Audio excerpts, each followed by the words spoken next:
How to create private repository on GitHub.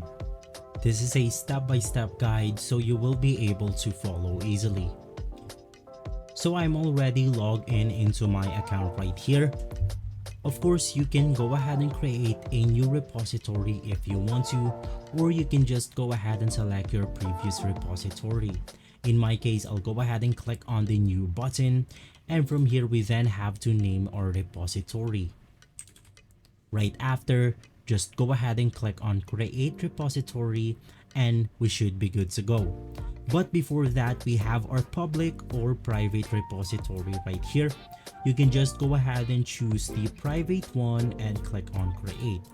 But what if you already created a public repository and you want to change it to private? To do that, you can just go ahead and open up your repository, and from there you want to click on settings at the top of our screen.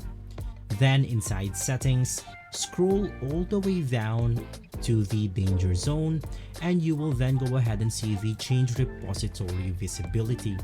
This repository is currently set to private, or vice versa, this is set to public. To change our visibility, all you have to do is to click on this button right here, click on change to public or private, and from there you want to confirm this pop-up menu right here. If this video has been helpful for you, please don't forget to hit the like and subscribe button. I'll see you on the next one. Thank you.